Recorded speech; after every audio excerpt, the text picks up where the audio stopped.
Welcome back. I'm glad you're here. I'm Marie Carmel, founder of The Unwed. Yesterday, we discussed 4 of my 5 top tips that you'd need to know when finding a job after divorce, especially if you've been a stay-at-home mom forever. Today, though, I wanted to share my number 1 top tip because I really do feel this is the most important thing you can know and do when looking for a job after divorce and trying to rebuild. So that tip is use your network. People want to help you. All of the best opportunities that I've had in advancing my career have come because I knew someone. And it's also because I had used those other 4 tips to get there. I had to break out of comfort zones. I had to pretend that I was confident and knew what the hell I was doing.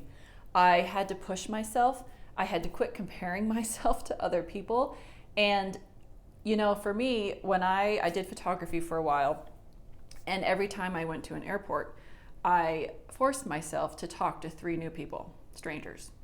That was awful for me. I am not naturally an outgoing people person. I'd much rather be home reading a book. And yet, as I did that, I made new contacts and connections.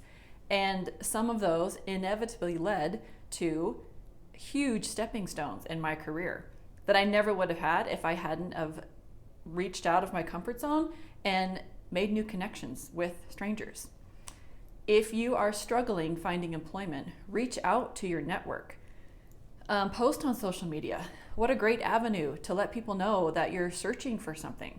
It doesn't have to be needy or, I don't want a handout, but I'm looking to support my family and I'm searching for employment. Here's what I do. Here's what I'm looking for. If anybody has any connections, I would very much appreciate being able to get in touch with them. That's it.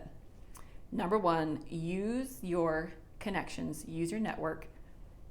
That is the most powerful way to find employment after divorce, especially when it's going to be hard getting our feet in the door with no work experience. It's possible, and my full course on finding employment after divorce goes through all of that. It goes through how to write a resume, what to put on a resume when you don't have any work experience, how to interview, how do we handle, being asked that what about that gap in your work experience? What did you do? What do I say? Am I allowed to say I'm a stay-at-home mom? Should I even bring that up? All these things.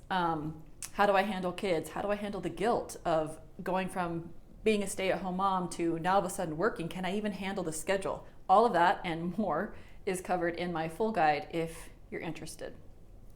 In the meantime, good luck. It is possible to recover and rebuild and provide a good life for you and your kids after divorce.